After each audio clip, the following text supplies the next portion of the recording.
கண்களை மூடி ஜெபிப்போம். आंख बंद कर हम प्रार्थना करें।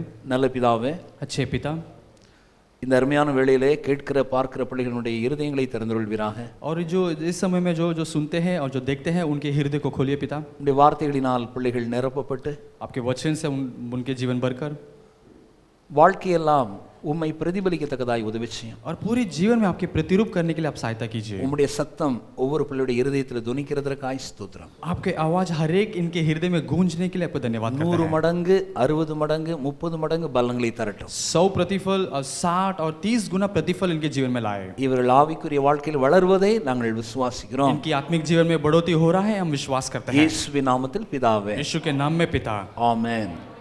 அல்லேலூயா. हालेलुया। ஓகே, நாம் சகிப்புத்தன்மையின் மகத்துவம் என்கிறதை கவனிச்சு வர்றோம். हम सहनशीलता की महानता के बारे में देखते आ रहे हैं। இது கேட்பதற்காக மாத்திரமல்ல, ये सिर्फ सुनने के लिए नहीं है, ஆனால் அதன்படி நடப்பதற்காக இதை கேட்டு வருகிறோம். और उसके अनुसार हम करने के लिए हम सुन रहे हैं। ஆகவே நம்முடைய வாழ்க்கையில கேட்கிறத அப்படி பின்பற்ற வேண்டும். या जीवन में जो सुनते हैं उसके जीवन में उसे अमल करना है, அதுக்கு தான் நம்ம விசுவாசிகளா இருக்கிறோம். और इसलिए हम विश्वास करने के लिए है, இல்லையா? ஆகவே இங்க கவனிங்க, விசுவாசிக்கிறவர்களா இருக்கிறோம் என்று நான் சொல்றது இதை விசுவாசித்து அப்படியே வாழ்க்கையில நாம் பயன்பாட்டுக்கு கொண்டு வர வேண்டும். और जब हम विश्वास करना है करके मैं कहता हूं ना, तो हम सुनकर उसके अनुसार हम विश्वास करके उसमें जीवन में लाना है। நம்ம 1 கொரிந்தியர் 10வது அதிகாரம் 13வது வசனத்தை கவனிக்கும்படி வேண்டுகிறேன். हम पहला कोरिन्थियों 10वां अध्याय 13वां वचन ध्यान देने के लिए मैं विनती करता हूं। 1 கொரிந்தியர் 10 पहला कोरिन्थियों 10वां अध्याय 13 और उसमें 13वां वचन எடுத்துட்டீங்களா? நான் படிக்கிறேன். மனுஷருக்கு நேரிடுகிற சோதனையே அல்லாமல் வேறே சோதனை உங்களுக்கு நேரிடவில்லை. தேவன் உண்மையுள்ளவராய் இருக்கிறார். உங்கள் திராணிக்கு மேலாக நீங்கள் சோதிக்கப்படுகிறதற்கு அவர் இடம் கொடாமல் சோதனையை தாங்கத்தக்கதாக சோதனையோடு கூட அதற்கு தப்பிக்கொள்ளும்படியான போக்கையும் உண்டாக்குவார். 13वां वचन, आपको अब तक ऐसा प्रलोभन नहीं दिया गया जो मनुष्य की शक्ति से परे है। परमेश्वर सत्य प्रतिज्ञा है, वह आपको ऐसे प्रलोभन में पड़ने नहीं देगा जो आपकी शक्ति में से परे हो। वह प्रलोभन के समय आपके उसे निकालने का मार्ग भी दिखाएगा जिससे आप उसे सहन कर सके। ஒருவேளை யாராவது இந்த இதற்கு முந்தைய 2 பாகத்தை கேட்காதவர்களாக இருந்தால் நீங்கள் யூடியூப்ல போயிட்டு அந்த 2 பாகத்தையும் நீங்கள் கேட்கும்படியா அன்பாய் வேண்டுகிறேன். अगर कोई ऐसा हो जो संदेश का 2 भाग, पहले की जो 2 भाग उन्हें सुना नहीं रहेगा, आप यूट्यूब में जाकर उसे सुन सकते हैं। கண்டிப்பாக நீங்கள் கேட்க வேண்டும் என்றும் நான் விரும்புகிறேன். मैं चाहता हूं कि जरूरत से आप इसे जाके सुने। ஆகவே இடையிலே நான் சொல்லிக்கிறேன், மொபைல் ஃபோன் இல்லாதவங்க, அதாவது ஸ்மார்ட் ஃபோன் இல்லாதவங்க கண்டிப்பா ஒரு பைபிள் வச்சிருக்கிறது போல ஒரு மொபைல் ஃபோன் வாங்கி ஆகணும். और जिनके पास मोबाइल फोन नहीं है, जैसे बाइबल है, उनको एक मोबाइल फोन खरीदना बहुत अनिवार्य है। ஆமா, இது 2 வருஷத்துக்கு முன்னாடியே நாங்க சொல்லியிருக்கிறோம். 2 साल के पहले ही हमने इसे कहा है। இப்படிப்பட்ட ஒரு சூழ்நிலை காலம் வரும் என்று அப்பொழுது நாம் நினைத்து பார்க்கவில்லை. और ऐसा एक परिस्थिति आएगा करके हमने पहले देखा नहीं। ஆனா கிட்டத்தட்ட 700க்கு மேற்படியான செய்திகள் யூடியூப்ல இருக்கிறது. 700 और 700 से भी ज्यादा संदेश जो है हमारे यूट्यूब चैनल में है। அவ்வளவு மணிகள் இப்போ கிட்டத்தட்ட இவ்வளவு ஏராளமான செய்திகள் இருக்கிறபடினால அங்கே போய் நீங்கள் பார்க்க கண்டிப்பாக இது மொபைல் ஃபோன் ஒன்று வாங்கிக்கோங்க. और इतना सारा संदेश उसमें रहने के बावजूद आप मोबाइल फोन खरीद कर आप उसे सुन सकते हैं। கண்டிப்பாக கேட்க முடியாது வேண்டுகிறேன். और जरूरत से आप इसे सुनना मैं चाहता हूं कि आप करें ऐसे। இனிமேல் பரலோகத்துக்கு போன பிறகு மொபைல் ஃபோன்லாம் கிடையாது.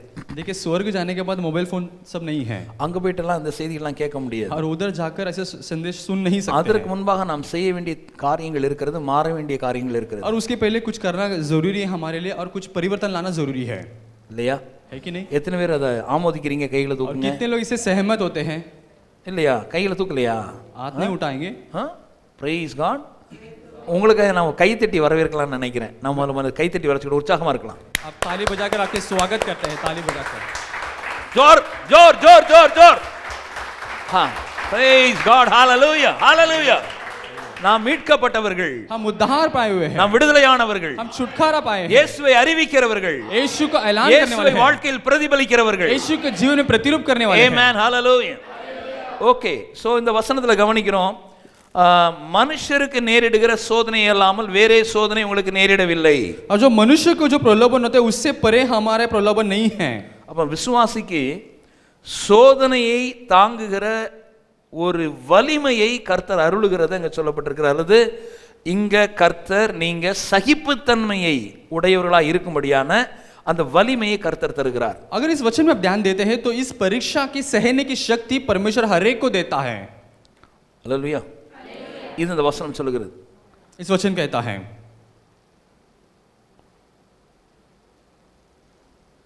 Praise God.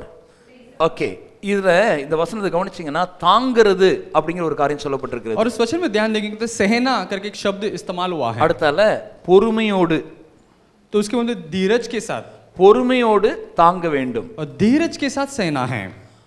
இதை கடந்த வாரத்தில் கவனிச்சு, இதை வந்து கர்த்தர் உங்களுக்கு அந்த பொறுமையோடு தாங்கக்கூடிய வலிமை தரார். अब परमेश्वर इसे सहना, धीरज के साथ सहने के जो शक्ति है परमेश्वर हर एक को देते हैं. குடும்ப வாழ்க்கையில அல்லது வேலையில வியாபாரத்துல நிறைய பிரச்சனைகள் ஊர் உலகத்துல இருக்கு. देखिए दुनिया में, परिवार में, घर में या जहाँ व्यापार करते हैं, नौकरी में बहुत सारी परेशानियां हैं.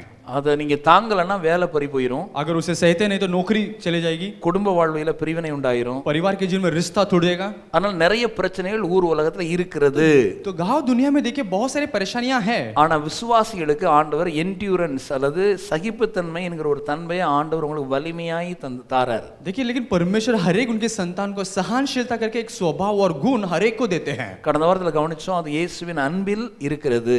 हमने पिछले हफ्ते देखा था कि वो जो सहनशीलता परमेश्वर की प्रेम में है, அந்த अன்பு உங்கள் இருதயத்தில் ஊற்றப்பட்டிருக்கிறது. और वो जो प्रेम आपके हृदय में उंडेला गया है. அத நான் சொல்றேன்ல, அந்த கொரோனாக்கு தடுப்பூசி வருதுங்கறாங்க, கொஞ்சம் மாசத்துல வந்துரும்.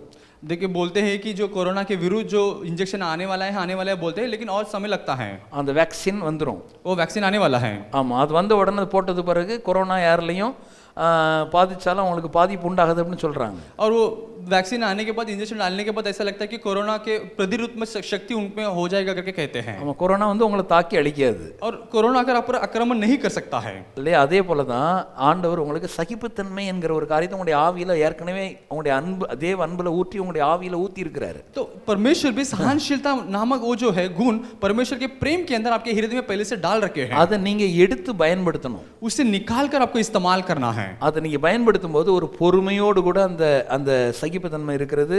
அடுத்தால அது பொறுமையும் தாங்கக்கூடிய வல்லமை படைத்ததா இருக்கிறது. जब उसे इस्तेमाल करते हो, धीरज और सहनशीलता का जो गुण आपके जीवन में दिखाई देता है. இப்போ விசுவாசிக்கீங்களா? அதை क्या आप इसे अभी विश्वास करते தேவனுடைய हैं? வார்த்தைகளை கேட்கும் போதெல்லாம் நீங்க விசுவாசிக்கணும். जब जो परमेश्वर के वचन सुनते हैं ना, तो आपको विश्वास करना है. விசுவாசம் தான் உண்டாகும். वो विश्वास करेंगे तो ये उत्पन्न होगा. ஆனா விசுவாசம் இல்லைன்னா அது வந்து உங்களுடைய வாழ்க்கையில பலன் அளிக்காது. विश्वास नहीं करते तो जीवन में प्रतिफल नहीं ला सकता है. ஆமா, எதையும் தேவனுடைய பிள்ளைகள் ஒவ்வொரு வசனத்தையும் விசுவாசிக்கணும். परमेश्वर के संतान उनके वचन के हर एक वचन को विश्वास करना है. ஆண்டவர் உண்டு என்று விசுவாசிக்கிறவர்கள் ஆண்டவருடைய வார்த்தையும் விசுவாசிக்க வேண்டும். परमेश्वर है करके जो विश्वास करने वाला, उसके वचनों पर भी विश्वास करना है. அவருடைய அன்பு என் இருதயத்தில் ஊற்றப்பட்டிருக்கிறது. उसके प्रेम मेरे हृदय में डाला गया है. அந்த அன்பிலே சகிப்புத்தன்மை இருக்கிறது. और उस प्रेम में सहनशीलता है.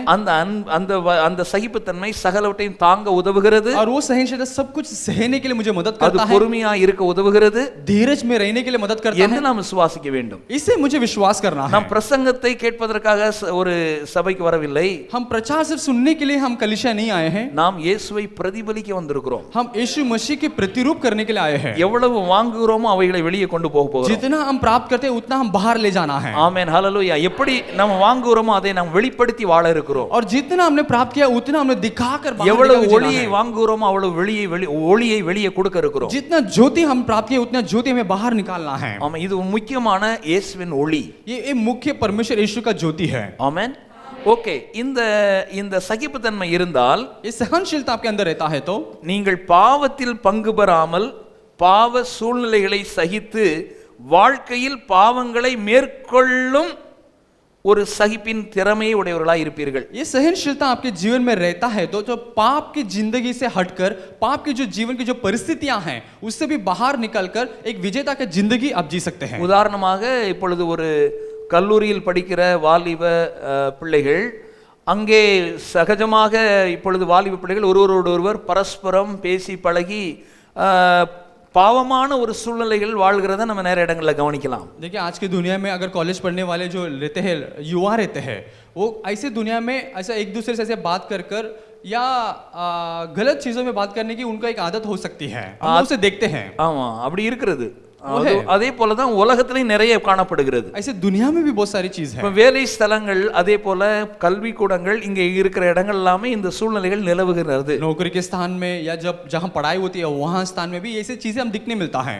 அந்த சூழ்நிலையில் பங்கு பெறாதவனை இவன் ஒரு தனி மனிதனாக்கி விடுகிறார்கள். और जो ऐसे चीजों में जो भाग नहीं लेता है उस व्यक्ति को वो क्या कर देते हैं, अकेला या अलग कर देते हैं. அப்ப அவன் தான் கிறிஸ்தவனா இருக்கிறான். ரட்சிக்கப்பட்ட பிள்ளைகள் இப்படி தனிமையாக்கப்படுகிறார்கள். जो उद्धार पाए व्यक्ति क्या करते हैं वो ऐसे अलग अलग किया जाते हैं. அதனால இவங்க இவனை ஒரு வித்தியாசமான ஒரு நபரா பார்த்து இவனுக்கு ரொம்ப ஒரு மாதிரி ட்ரீட் பண்றாங்க. तो ये जो मसीह का व्यक्ति को अलग अलग नजरिया से उसे देखते हैं, उसको अलग तरीके से उसे बर्ताव लेते हैं. இப்படிப்பட்ட காரியங்களை எல்லாம் நம்ம சகிக்கணும். और इस तरह के जो चीजों को हमें सहना है. ஆமென், ஹல்லேலூயா. அதற்காக பாவத்தை விட்டு விலகி இப்படிப்பட்ட காரியங்கள் எல்லாம் சகிச்சு பிற ஜெயத்தை நம்ம எடுக்கணும். देखिए पाप की चीजों से हटकर इस तरह की परिस्थितियों को निकलकर हम विजेता का जिंदगी जीना है. இதுக்கு தான் சகிப்புத்தன்மை தரப்பட்டிருக்கிறது. और इसी के लिए आपको सहनशीलता आपको दिया गया है. பிற இன்னொரு காரியம், और एक चीज है, துன்ப சூழ்நிலையில் துன்பங்களை மேற்கொண்டு ஜெயமெடுக்கும் சகிப்புத்தன்மை. कष्ट और पीड़ा की परिस्थिति में भी परिस्थिति को उससे हम सहन कर कर और उसमें एक विजेता का जिंदगी हमें जीना है. அப்ப கண்டிப்பா துன்பங்கள் விசுவாசிக்கு உண்டா? क्या कष्ट और परेशानी एक मसीहा के लिए है क्या? கண்டிப்பா வேதம் சொல்கிறது உண்டு. हाँ सचमुच ये है, एक मसीहा के लिए है. அந்த துன்பங்கள் என்ன துன்பங்கள் இல்லை என்று கடந்த வாரங்கள் எல்லாம் கவனிச்சிருக்கிறோம். हमने देखा था कि पिछले हफ्ते कौन से कष्ट और परेशानी नहीं है, எந்த துன்பங்களை நாம் அனுபவிக்க வேண்டும் என்று பார்த்தோம். और कौन सा कष्ट और परेशानी हमें अनुभव करनी है. இயேசு நமக்கு பதிலாக அனுபவித்த துன்பங்களை நாம் அனுபவிக்க வேண்டாம். यीशु मसीह हमारे बदले में जो कष्ट और परेशानी उठाए उसे हमें अनुभव नहीं करना है. ஆனால் இயேசு நாம் இப்படிப்பட்ட துன்பங்களை அனுபவிக்க வேண்டும் என்று சொல்லுகிறாரோ அந்த துன்பங்களை நாம் அனுபவிக்க और வேண்டும். जो कष्ट और परेशानी यीशु मसीह कहते हैं कि तुम्हें इसे अनुभव करना है, उससे ही हमें अनुभव करना है. எந்த துன்பங்களை அனுபவிக்க கூடாதுன்னா வியாதியும் தரித்திரமும் பாவத்தினால் ஏற்படுகிற அந்த துன்பங்களை நான் அனுபவிக்க கூடாது. कौन सा कष्ट और परेशानी अनुभव नहीं करना है, हमें पाप, बीमारी और जो कष्ट जो परेशानी होते हैं, दरिद्र उससे हमें अनुभव नहीं करना है. ஆமா, எதை இயேசு கிறிஸ்து அவைகளிலிருந்து நம்மை நீங்களாக்கி மீட்டு விட்டார். क्योंकि यीशु मसीह इस सारे परेशानी से हमें निकालकर हमें छुड़ा दिया है. ஆனா இயேசுவின் ஊழியத்தின் நிமித்தமாக ஏற்படுகிற துன்பங்கள், लेकिन यीशु मसीह के सेवकाई में जो होने वाले जो कष्ट और இந்த परेशानियां, பாவ உலகம் நமக்கு விரோதமாக செயல்படுகிறதுனாலே ஏற்படுகிற நம்ம வேலை, வியாபார ஸ்தலம் அல்லது கல்வி கூடங்கள் அல்லது எல்லா நம்முடைய சமூக சூழல்களில் ஏற்படக்கூடிய உபத்திரவம் துன்பங்கள், देखिए जो पाप की दुनिया में जो होने वाली, जो हमारी कक्षा में, हमारे नौकरी के स्थान में और किसी और स्थान में जो हमारे विरुद्ध जो होने वाला जो परेशानी को अनुभव करना है, இவைகளெல்லாம் நாம் சகித்து ஜெயம் எடுக்கும்படியாக इस सारी चीजों में हमें सहकर विजेता हासिल करने के लिए தேவன் தன்னுடைய அன்பை ஊற்றி சகிப்புத்தன்மை நமக்கு அருளி और இருக்கிறார். परमेश्वर ने उनके प्रेम हमारे अंदर उंडेलकर एक सहनशीलता में दी है. அக்ரி பண்றீங்களா? सहमत होते हैं कि नहीं? நல்ல புரிஞ்சுனா கையும் தட்டலாம்.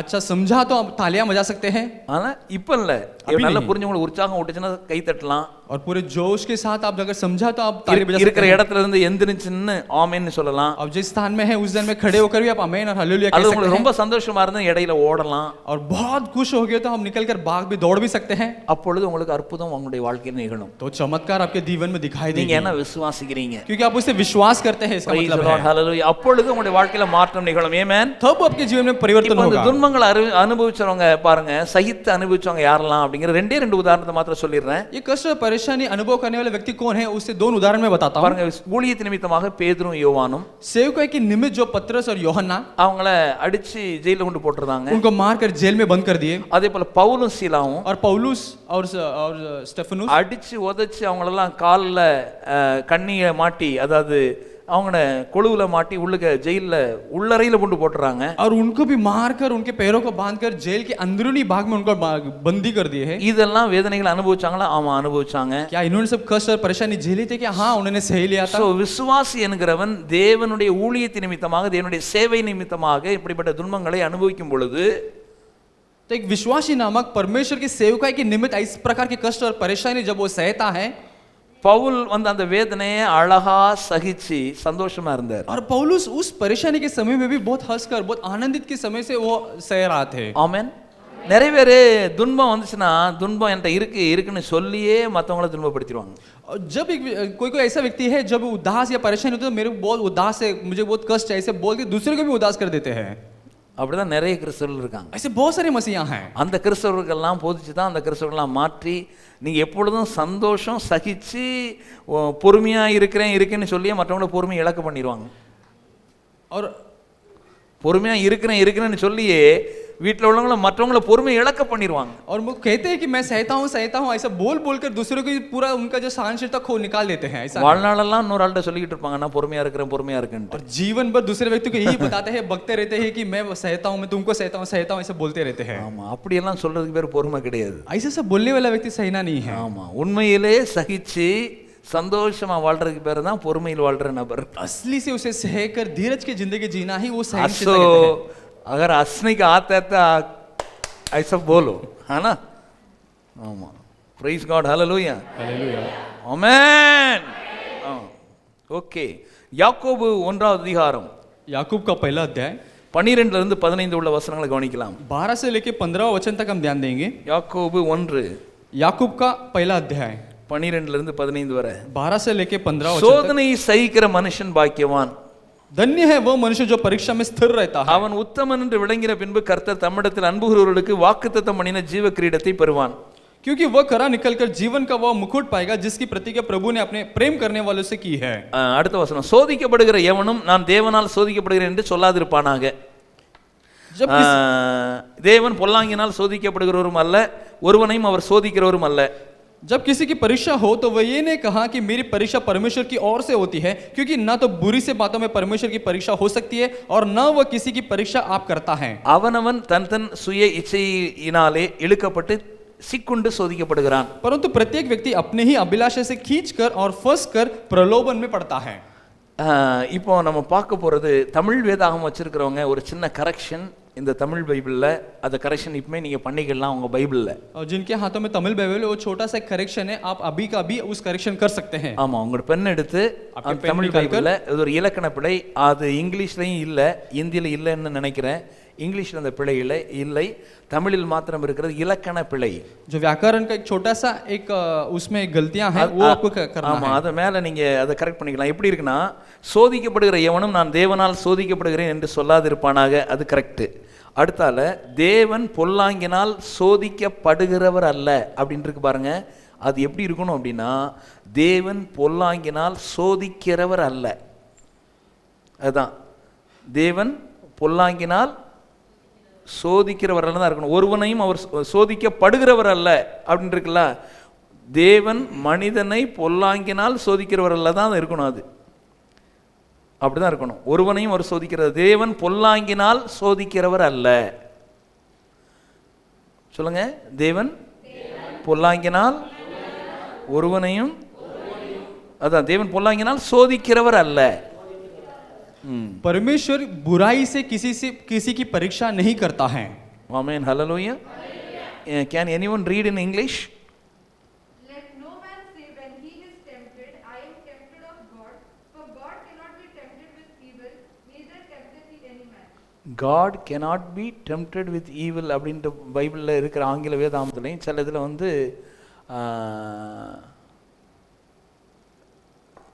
இன்னும் சில வேதாமத்தில் தேவன் பொல்லாங்கினால் சோதிக்கிறவர் அல்லன்னு போட்டிருக்கு. ஆமாம், தேவன் பொல்லாங்கினால்னா God will not will not tempt anybody with evil things. ऐसा है कि परमेश्वर किसी को भी बुराई से किसी की परीक्षा या प्रलोभन में नहीं पड़ने देता है। Amen, praise God, hallelujah. Okay. அப்ப இந்த பொல்லாங்கினால் சோதிக்கிறவர் வந்து கர்த்தர் யாரையும் பொல்லாங்கினால் சோதிக்கிறது கிடையாது, பிசாசு தான் பொல்லாங்கினால் சோதிக்கிறான். देखिए, परमेश्वर किसी को बुराई की परीक्षा में देता नहीं है। कौन देता है? वो शैतान ही बुराई परीक्षा वही देता है। Amen, hallelujah, praise God. Okay, அவன் கர்த்தர் வந்து பொல்லாங்கினால் யாரையும் சோதிக்கிறவர் அல்ல அப்படிங்கிற ஒரு காரியம். சரி, இந்த இடத்துல இந்த சோதனை அப்படின்னு வருகிறது பாருங்க. அதனால ஆங்கில சில மொழிபெயர்ப்புகளில் சரியாக எல்லாம் சொல்லப்பட்டிருக்கிறது. ஆனால் உங்களுடைய மொழிபெயர்ப்பு இந்தியில் என்ன சொல்லியிருக்கு? मறுபடி படிங்க ब्रदर. परीक्षा படிங்க. धन्य है वह मनुष्य जो परीक्षा में स्थिर रहता है, क्योंकि वह खरा निकलकर जीवन का वह मुकुट पाएगा जिसकी प्रतिज्ञा प्रभु ने अपने प्रेम करने वालों से की है। जब किसी की परीक्षा हो तो वो ये ना कहे कि मेरी परीक्षा परमेश्वर की ओर से होती है। ஓகே. இப்போ நான் ஒரு ஆங்கில வேதாந்தத்தில் படிக்கிறேன். அதில் வந்து என்னெல்லாம் சொல்லியிருக்குன்னு பாருங்க. அதனால இந்த வசனத்தை நம்ம சரியா புரிஞ்சுக்கிட்டோம், பைபிளை சரியா புரிஞ்சுக்கிட்டது உதவும். சரியா? और एक मैं अभी अंग्रेजी भाषांतर में पढ़ता हूं, इससे Blessed, समझें. happy to be envied is the man who is patient under trial and stands up under temptation, for when he has stand the test and been approved, he will receive the victor's crown of life which God has promised to those who love him. இதில் என்ன சொல்லியிருக்கு அப்படின்னா, நம்ம சோதனைன்னு படிச்சுக்கிட்டு இருக்கிறோம். அதில் வந்து 3 காரியம் சொல்லப்பட்டிருக்கு சோதனையில். ஒன்று வந்து ட்ரையல் அல்லது ட்ரிபுலேஷன், அதாவது உபத்திரவம், துன்பம், வேதனையினால் சோதித்தல். जो हम परीक्षा उसे कहते हैं ना, तो उसकी बहुत सारे अर्थ है. जो पहला ऐसा है उसको ट्रायल जो कहते हैं, जहां उसमें कष्ट, उपद्रव और पीड़ा और परेशानी कह सकते हैं. ஹலோ, மறுபடியும் பாருங்க. அப்ப சோதனைன்னு வரும்போது உபத்திரவத்தின் மூலமான ஒரு சோதனை. एक जो परेशानी जो परीक्षा जब हम कहते हैं, जो उपद्रव के द्वारा जो मिलने वाले परेशानियां. பிறகு दूसरा டெஸ்ட் அப்படிங்கிற அந்த சோதனை, டெஸ்ட் பரீட்சை. और दूसरा और एक जो है जो परख या परीक्षा उसे कह सकते हैं. நம்மலாம் எக்ஸாம் ஸ்கூல்ல படிக்கும்போது அதை பரீட்சை தாள்னு சொல்லுவாங்க அல்லது சோதனை தாள்னு சொல்லுவாங்க. जो हम जब स्कूल में जब हम पढ़ते हैं तो उधर कहते हैं कि मेरी परीक्षा है या मेरा एग्जाम है, मेरे एग्जाम का पेपर है करके कहते हैं. ஆமா, தமிழ்ல எல்லாம் சோதனை தாள் பரீட்சை தாள்னு சொல்லுவாங்க. तो हम कहते हैं कि मेरा परीक्षा का पेपर है करके बोलते हैं. ஆமா, क्वेश्चन பேப்பருக்கு சோதனை प्रश्न का पेपर है करके कहते हैं. அப்ப அதுக்கு பரீட்சை என்றால் ஒருத்தனை டெஸ்ட் பண்ணி அடுத்தல பாஸ் ஆக்குறது. तो वो परीक्षा में क्या होती है, एक विद्यार्थी को परखते हैं और उसमें पास करते हैं. நம்ம என்னத்துல பார்த்துட்டு வரோம், விசுவாசிக்கு டெஸ்ட் உண்டு, சோதனை உண்டுன்னு பார்க்கிறோம். हम क्या देखते हैं, एक विश्वासी को एक परीक्षा है. அந்த சோதனையை தமிழ்ல நிறைய அர்த்தங்கள்ல மாற்றி சொல்லாம இருக்கிறபடினால இன்னைக்கு பிரித்து பார்க்க இருக்கிறோம். तो उस परीक्षा में सिर्फ एक ही अर्थ बताता है, इसलिए बहुत सारे अर्थ हम निकाल कर आपको बताते हैं. ஆமா, அதுல 3 விதமான சோதனைகள் சொல்லப்பட்டிருக்கிறது. उसमें 3 प्रकार का परीक्षा करके हम सुना दिया है. ஒன்று एक உபத்திரவம் அல்லது வேதனை மூலமாய் வரக்கூடிய சோதனை. उपद्रव, कष्ट या परेशानी के द्वारा जो मिलने वाली परेशानियां. இரண்டாவது விசுவாச பரீட்சையின் அது அந்த சோதனை. और दूसरा विश्वास का जो परीक्षा होती है. மூன்றாவது और तीसरा प्रकार இதுல சொல்லப்பட்டிருக்கிறது வந்து டெம்ப்டேஷன். और तीसरा परीक्षा ऐसा होती है, उसको कहते हैं प्रलोभन. ஹலோ, 3 கவனிச்சிங்களா? क्या तीनों आपने ध्यान दी? இப்ப கவனிக்காம பைபிளை மாத்திரம் பார்த்துட்டு இருக்காதீங்க. सिर्फ ध्यान ना देते हुए सिर्फ बाइबल को मत देखते ना. இந்த 3 விதம், அதாவது ஒன்று வந்து உபத்திரவத்தின் மூலமான சோதனை, एक उपद्रव और कष्ट की जो விசுவாச சோதனை, दूसरा विश्वास की परीक्षा, மூன்றாவது तीसरा ஆசை காட்டி மோசம் போக்குற சோதனை. आपको चाहत दिखाकर आपको जाल में फंसाने वाला उस प्रकार का एक प्रलोभन. எல்லா சோதனையும் இங்க சோதனை பார்த்துட்டு படிச்சிட்டீங்கன்னா உங்களுக்கு புரியாது. और सारे चीजों का परीक्षा का अर्थ लेते तो आपको समझेगा नहीं ठीक से. இப்போ நம்ம உதாரணத்துக்கு उदाहरण में விசுவாசம் வந்து சோதிக்கப்படுது நிறைய நேரத்துல. बहुत सारे समय में आपके विश्वास जो है उसकी परीक्षा होती है. அதாவது சில நேரத்துல விசுவாசத்தை வச்சு தான் நீங்க அந்த காரியத்துல ஜெயிக்க முடியும். ऐसा होता है कि विश्वास के साथ ही आप उस परिस्थिति पर आप विजेता हो सकते हैं. பெரிய ஒரு பெரிய பிரச்சனையே வாழ்க்கையில இருக்கு. परेशान इतना बड़ा है कि पहाड़ जैसा है. இயேசு சொல்றார், தேவனுடைய விசுவாசத்தை உடையவர்களாய் இருங்கள். यीशु मसीह कहते हैं कि परमेश्वर के विश्वास आप में होने दो. மலை இருக்கிறதான மலையை நீங்க கடந்து போணும். अरे पहाड़ तो है, लेकिन पहाड़ उधर से निकल कर जाना है. ஆனா இயேசு சொல்றார், உன் விசுவாசத்தை பயன்படுத்தி இந்த மலை உன் முன்னால இருக்கிற அந்த சோதனையை நீ வெல்ல அப்படிங்கிறாரு. और यीशु मसीह कहते हैं कि इतना पहाड़ होने के बावजूद विश्वास को इस्तेमाल करके उसको हटा दो. மலை பெரிய பிரச்சனை தான். और परेशानी जैसे इतना पहाड़ जैसा மலை है. பெரிய பாரம் தான். और पहाड़ इतना बड़ा कष्ट है.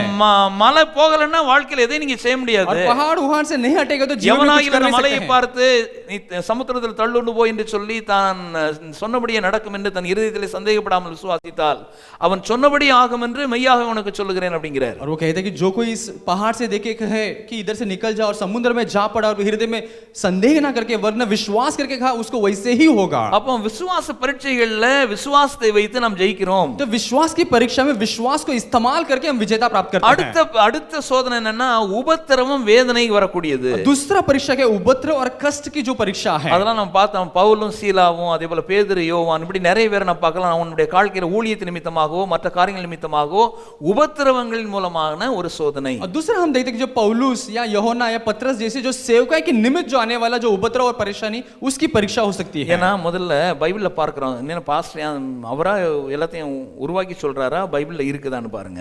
देखिए बाइबल में है क्या पासवान खुद होकर ये बताते हैं क्या? ஏன்னா बाइबल देखिए. இரண்டாவது வசனத்தை படிங்க. दूसरा वचन को पढ़िए. அப்ப முடியும். என் சகோதரரே, நீங்கள் பலவிதமான சோதனைகளில் அகப்படும் போது, हे मेरे भाइयों, जब तुम नाना प्रकार की परीक्षाओं में पड़ो. இப்போ சோதனைன்னு வருது பாத்தீங்களா? நான் சொல்லலங்க, பல்வேறு விதமான சோதனை பைபிள் தான் சொல்லுது. मैं नहीं कहता हूँ, बल्कि बाइबल कहती है कि नाना प्रकार की परीक्षा। நான் உங்க பல்வேறு விதமான சோதனை என்ன அப்படிங்கறத உங்கள்ட்ட பிரிச்சு காட்டுறேன். तो मैं आपको कहता हूँ कि विभिन्न प्रकार की जो परेशानियां हैं, वो परीक्षा है, वो क्या क्या होती है, मैं आपको समझा रहा அப்ப हूँ। பல்வேறு விதமான சோதனை நம்ம கவனிக்கலாம். देखिए बहुत सारे प्रकार की परीक्षा हम ध्यान दे सकते हैं। அதுதான் ஒண்ணு விசுவாச சோதனை, उसमें एक है विश्वास की परीक्षा, உபத்திரவத்தின் மூலமான சோதனை, उपद्रव कष्ट की जो परीक्षा, அடுத்தால ஆசை காட்டி மோசம் போக்குதல். दूसरा ऐसा है चाहत दिखाकर आपके जाल में फंसाने वाला उस प्रकार के எத்தனை பேர் ஆசை காட்டி மோசம் போகுதல் அந்த அந்த காரியத்துல நீங்க சந்திச்சீங்களோ எனக்கு தெரியாது. और कितने लोग इस प्रकार की परिस्थिति का अपने सामना किया मुझे मालूम नहीं, जो चाहत दिखाकर आपको जाल में फंसाने के जैसे। ஆமாமா, ஆசை காட்டி மோசம் போக்குதல் நான்லாம் அதில் சந்திச்சிருக்கேன். मैं सब इसकी सामना किया हूँ, ஆமாமா, நான் மோசம் போயிருக்கேன்.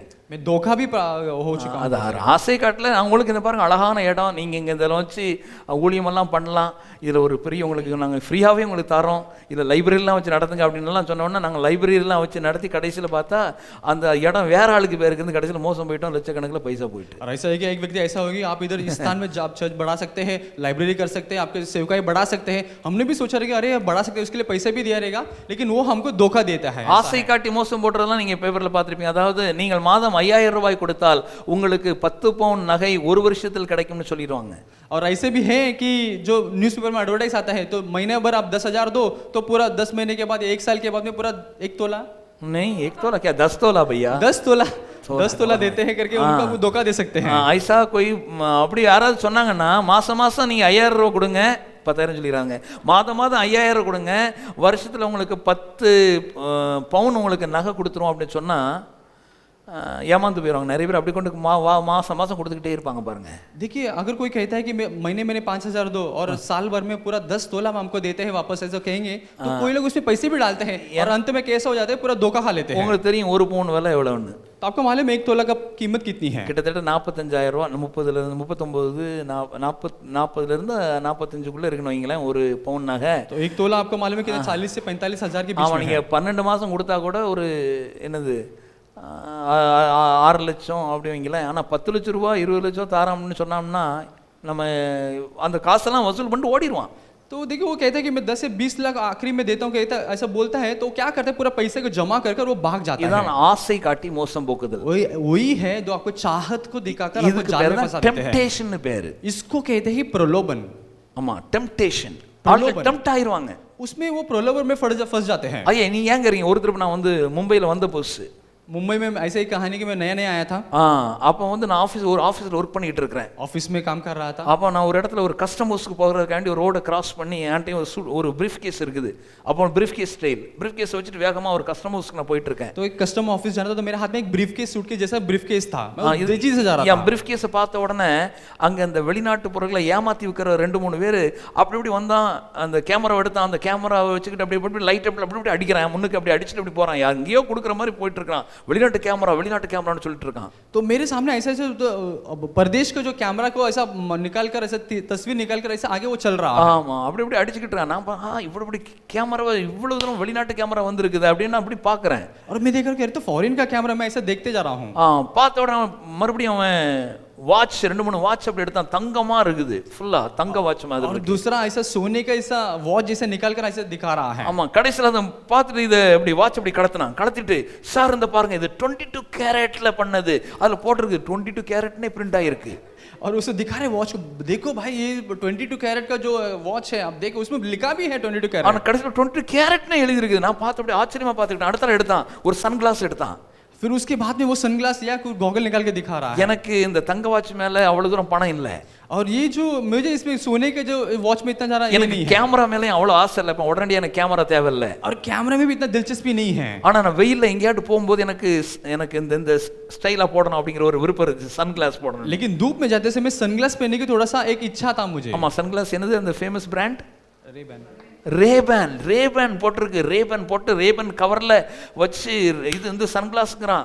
அந்த சன்கிளாஸ் கிட்டத்தட்ட அந்த நேரத்தில் ஒரு அந்த நேரத்தில் ஒரு 1000 ரூபாவோ 5000 ரூபாய் இருந்திருக்கும் சன்கிளாஸ். तो उस समय में रेबैन का जो चश्मा था वो 1000 या 5000 के कीमती था उसमें। ஆமா, அவன் சொன்னான் இது வெளிநாட்டுல இருந்து நாங்க கொண்டு வந்ததுனால இருந்தாங்க அப்படின்னு சொல்லிட்டு அது கம்மியா ரேட்ல அவங்க தாரம்னு சொல்லிட்டு 500ன்னு பேசலாம். நாங்க கடைசியில என்ன 2-3 பேர் ஒரு பக்கத்துல கூட்டு போயிட்டு ஏமாத்தி 200 ரூபாய்க்கு என் மேல தலையில தொப்பி வச்சுட்டாங்க. तो ऐसा था कि उसने पूरा बता दिया कि ये 500 का बोल के चालू करके 100 या 200 रुपये मेरे सिर पर डाल दिया था। சிரிப்பு என்ன இடல टोपी बना दिया। டோப்பி பண்ணாதியா முझे ஆமா அப்படி வச்சுட்டாங்க கடைசில வாங்கிட்டு இப்போ அழகா போட்டு பார்க்குறேன் ரேபன் எழுதி இருக்குது ரேபனுடைய கவர் எல்லாம் போட்டு எங்க ஆபீஸ் பக்கத்துல வந்துட்டு பக்கத்துல ஒரு ரேபன் கடை ஒரு ஷாப் ஒன்று போட்டிருந்து तो ये सब पहनकर मैंने भी रेबन में लिखा है, उसे पहनकर मेरे ऑफिस के बगल में जो है रेबन का एक दुकान था। நான் எங்க வந்திருக்கேன் வீட்டில இருந்து அந்தேரி வரை போயிட்டு எங்க ஆபீஸ்க்குள்ள நுழையிறதுக்கு முன்னாடி இந்த ரேபன் கடையில கொண்டு நம்ம இந்த சன்கிளாஸ் ஒருத்தர் செக் பண்ணிடுவோம் ஒரிஜினலான்னு போறேன்।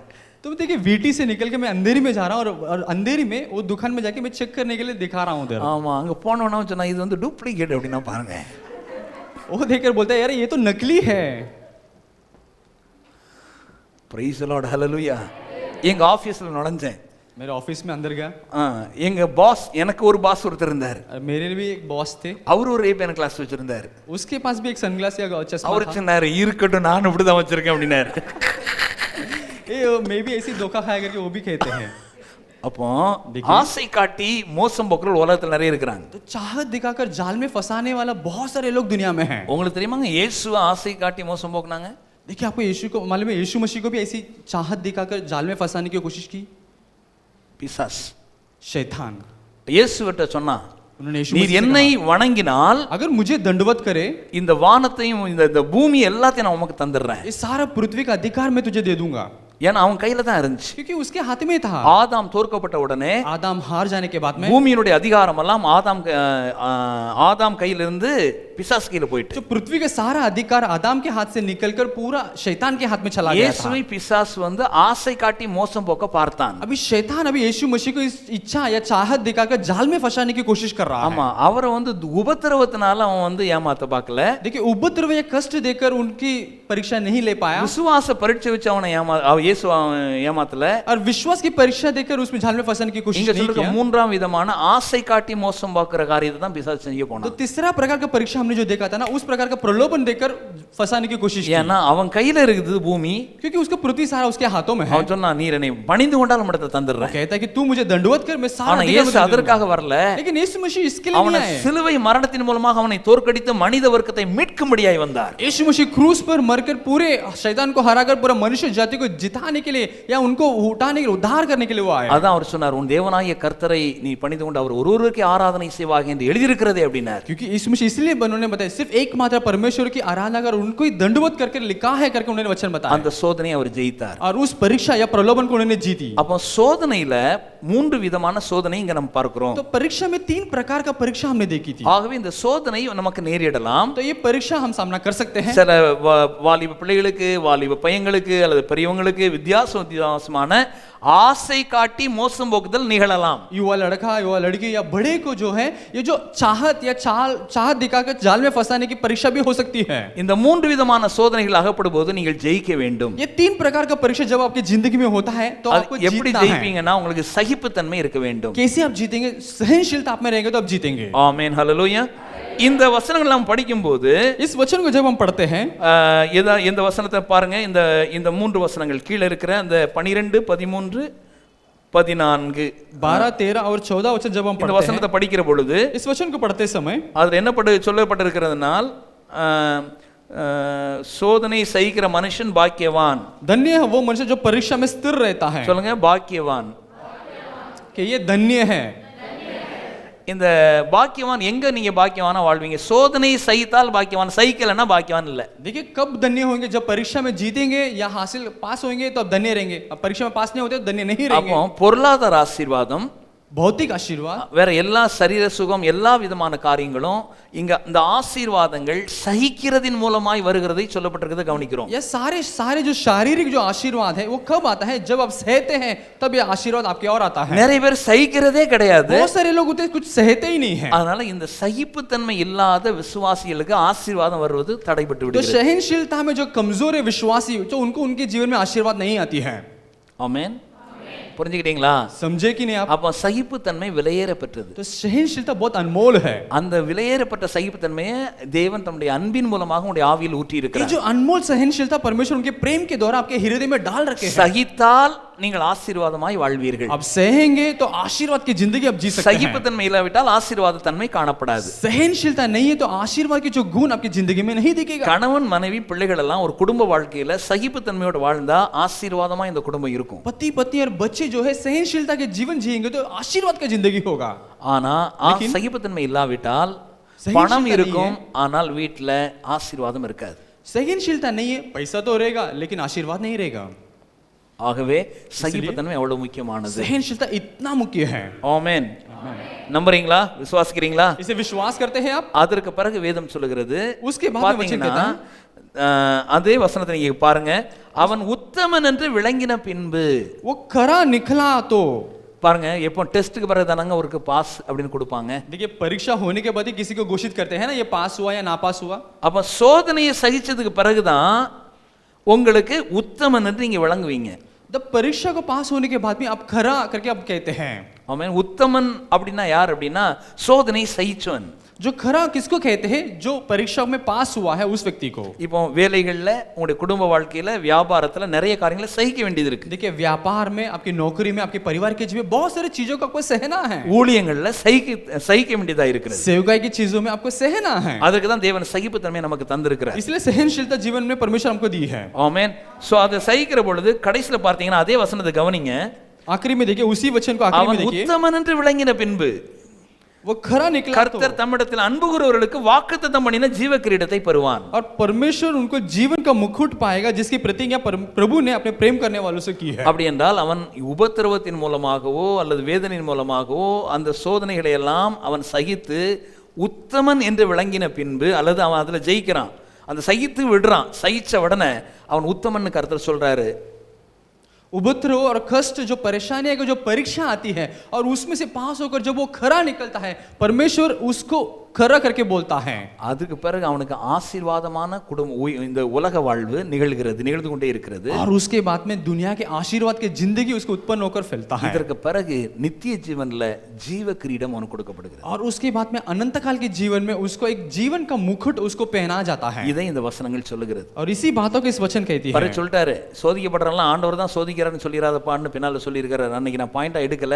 நிறைய பேர் என்ன நினைச்சுக்கிட்டாங்கன்னா, ஓ ஆண்டவர் தான் அந்த சோதனை தாராரோ, ஆண்டவர் தான் அனுப்பி விட்டுருக்காரோ. கிடையாது, ஆண்டவர் ஒருத்தனையும் சோதிக்கிறவர் அல்ல. देखिए कोई कहता है कि जो परीक्षा में पढ़ते हैं ना तो कहते हैं अरे परमेश्वर ने मुझे परीक्षा दी है, परमेश्वर ने इस परीक्षा में डाल दी है। नहीं, परमेश्वर किसी को परीक्षा देते नहीं है। ஆமா, கர்த்தர் யாரையும் சோதிக்கிறது கிடையாது. और परमेश्वर किसकी परखते भी नहीं है। சோதனைக்காரன் பேரே பிசாசுக்கு தான். और परखने वाला का नाम किसका है? वो शैतान का है। ஆமா. சோ அதனால நிறைய பேர் என்ன பண்றாங்க, ஆண்டவர் என்னை சோதிக்கிறார், तो परमेश्वर मुझे परखते हैं ऐसे बोलते हैं। ஆண்டவருக்கு பிசாசுங்கற பட்டத்தை டைட்டில் போட்டு நிறைய பேர் சொல்லி விடுறாங்க தெரியாதனமா. देखिए जो शैतान का पद निकालकर वो परमेश्वर को पहना देता है, ऐसे बहुत सारे लोग தெரியாதனமா சொல்லிடுறாங்க. जो नहीं जानते हैं इसलिए वो कह देते हैं। கர்த்தர் யாரையும் சோதிக்கிறவர் அல்ல. परमेश्वर किसी को भी परखते नहीं है। பொல்லாங்கினால் சோதிக்கிறவர் அல்ல. और बुराई से परमेश्वर किसी को भी नहीं परखते हैं। சோதிக்கிறது பிசாஸ்.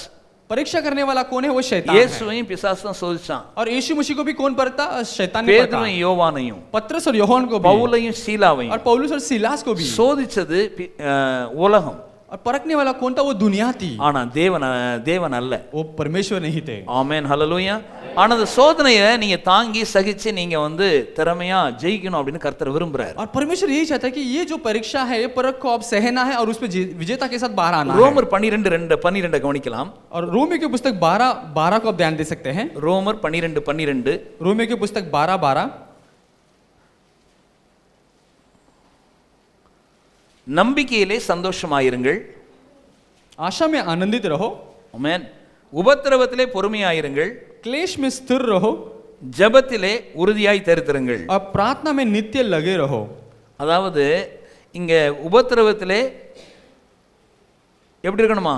உபத்திரவப்படுறோம் அடிச்சுக்கிட்டே மார் அடிச்சுக்கிட்டே என்ன சொல்லியிருக்கு? जो क्लेश और कष्ट में पड़े रहते वो क्या अपने छाती को मार मार कर उसे रोते रहना ऐसा कहता है? நான் ரொம்ப உபத்திரமா இருக்கேன், கஷ்டமா இருக்குன்னு சொல்லிட்டே இருக்குன்னு சொல்லியிருக்கா. मैं तो बहुत क्लेश और परेशान में पड़ा हूं ऐसा बोलते रहना है நான் क्या? சொல்றேன், இந்த குணம் யாருக்கு வரும்னா விசுவாசிக்கு, ஒரு ரட்சிக்கப்பட்டவனுக்கு வரும். और ये जो स्वभाव किसको आता है? जो उद्धार पाया हुआ ना उसको ही அப்ப இயேசு ஒருவனுக்குள்ள இருந்தா, अगर एक व्यक्ति के अंदर यीशु मसीह है, எப்படி வருவார் இயேசு? यीशु मसीह कैसे एक व्यक्ति के अंदर आते हैं? இயேசுவே நீர் என் ஆண்டவர், என் பாவத்திற்காய் மரித்தீர், என்னை நீதிமானாக்கும்படி தேவன் உம்மை உயிரோடு எழுப்பினார் என்று அவரை அறிக்கையிடுகிற பொழுது இயேசு உள்ளே வந்து விடுகிறார். और यीशु मसीह को यीशु तू ही मेरा प्रभु है, तू मेरे पाप के लिए मरा, मेरे मुझे धर्मी ठहराने के लिए प्रभु ने आपको जी उठाया करके विश्वास करके मुंह से कबूल करते यीशु मसीह एक व्यक्ति के अंदर आ ஒரே जाते हैं। வினாடி உங்களுடைய வாழ்வு தேவ வாழ்வாய் மாறுகிறது. एक ही क्षण में आपके जीवन परमेश्वर का जीवन बन जाता है அதே வினாடியில் உங்கள் ஆவியிலே தேவ அன்பு ஊற்றப்படுகிறது. और वही पल में परमेश्वर के प्रेम आपके हृदय में डाला जाता है। நீங்கள் தேவனுடைய பிள்ளைகளாய் மாற்றப்பட்டு आप விடுவீர்கள். परमेश्वर के संतान बन जाते हैं। அதனாலே நீங்கள் சகிப்புத்தன்மை உங்கள் ஆவியில் புதைந்து இருக்கிறது. इसलिए सहनशीलता आपके हृदय में छिपा हुआ है। அந்த புதைந்திருக்கிற அந்த சகிப்புத்தன்மையை எடுத்து நீங்கள் வாழ வேண்டும். वो जो छिपा हुआ सहनशीलता को निकाल कर आपके जीवन में आप प्रतिरूप करते हैं। அதான் பூமியில் ஆசீர்வாதம், दुनिया में आशीर्वाद அங்கே சொர்க்கத்திலே ஜீவ கிரீடம். और स्वर्ग में जीवन का मुकुट। இந்த வசனம் சொல்லுகிறது इस वचन உபத்திரவத்திலே कहते हैं, பொறுமையாயிருங்கள். क्लेश में आपको स्थिर रहना है। இப்படிப்பட்ட விசுவாசி உபத்திரவப்படுகிற பொழுது படுகிறேன் என்று வேதனையை கொட்டி தீர்க்காதிருங்கள். और इस प्रकार का विश्वासी मैं तो संकट में पड़ा हूं, परेशान में पड़ा हूं, ऐसे दो छाती मारकर रोने के लिए नहीं पड़ना है। பொறுமையாய் பொறுத்திருங்கள். और एकदम सहनशीलता के धीरज की जिंदगी जीना है। பொறுமையாய் இருந்து பொறுத்துக் கொள்ளுங்கள். और धीरज के साथ आपको सहना है। ஒரு ஆங்கில வேதாம் சொல்லுகிறது, மெசேஜ் பைபிள் சொல்லுகிறது, और मैसेज बाइबल कहती है इसे, don't quit in hard times. और संकट के समय में आपको हार नहीं मानना है। ஆமென் ஆமென். கபி நம்ம எப்பவுமே குடும்ப வாழ்க்கையில திருமண வாழ்க்கையை வச்சுக்கிட்டா ரொம்ப சில வேளைகளில் பிரச்சனைகள் வரலாம். ஆனா ஐயோ இது என்னங்க திருமண வாழ்க்கை அப்படிங்கிற நிலைக்கு வரக்கூடாது. देखिए पति पत्नी के जीवन में या शादी की जिंदगी में बहुत सारी परेशानी आ सकती है। अरे लेकिन बोलना नहीं कि अरे कौन सा ये जिंदगी है, ऐसा हाथ नहीं छोड़ना है, हार नहीं मानना है। ஆமா, எல்லாவற்றிலும் ஏன்னா தேவன் அமைத்த குடும்ப வாழ்க்கை. क्योंकि परमेश्वर ने स्थापित किया हुआ पारिवारिक जीवन है। அதே போலதான் கர்த்தர் உங்களுக்கு ஒரு காரியத்தை உங்களுக்கு தந்திருக்கிறார், ஊழிய வாழ்க்கை. अगर परमेश्वर ने आपको कुछ चीज दी है जैसे सेवकाई, கடினமான சூழ்நிலையில பாதை கடினமா இருக்கிறது என்று வழியை மாற்றாதிருங்கள். और कठिन परेशानियां हैं, मुझे मेरी जो राह जो है कठिन है करके आप मत बदलिए। இடையில நின்று விடாதிருங்கள். अब बीच में मत रुकिए, தொடர்ந்து செல்லுங்கள். लगातार बने रहिए। அதான் நீங்க சகிப்புத்தன்மையோடு வாழுங்கள். इसलिए आपको धीरज का जिंदगी आपको जीना है। இன்னொன்னு, और एक தேவனுடைய வார்த்தையை படிக்க படிக்க சகிப்புத்தன்மை வரும். परमेश्वर के वचन पढ़ते पढ़ते आपकी जिंदगी में सहनशीलता बढ़ता है। கர்த்தருடைய வார்த்தைகளை கேட்க கேட்க சகிப்புத்தன்மை வரும். और परमेश्वर के वचन सुनते रहने से सहनशीलता में बढ़ती है। சில மாதங்கள் அல்லது 2 வாரங்கள் 3 வாரங்கள் கர்த்தருடைய வார்த்தை படிக்கல தியானிக்கல அப்படின்னா சகிப்புத்தன்மை இருக்காது. 2 हफ्ते या कुछ महीनों पर आप परमेश्वर के वचन सुनेंगे या पढ़ेंगे नहीं तो सहनशीलता आपके जीवन में नहीं दिखेगा। உதாரணத்திற்கு उदाहरण में 3 வேளை சாப்பிடாத ஒரு நபருக்கு 3 बार दिन में अगर एक व्यक्ति खाना नहीं खाता है, அதாவது நடக்க ஒரு தெம்பு இருக்காது, तो चलने की शक्ति उसके अंदर नहीं रहेगी। ஆமா, 2 நாள் சாப்பிடாத ஆளுக்கு பிறகு எங்கேயோ மரிக்கிற நிலையில இருந்த மாதிரி இருக்கிறது. अगर 2 दिन वो व्यक्ति खाना नहीं खाया तो मरने की जो स्तर तक पहुंच जाता है, அது அவனுக்கு தேவைப்படுகிறது. तो उसको वो जरूरत है। ஆமென், ஹல்லேலூயா.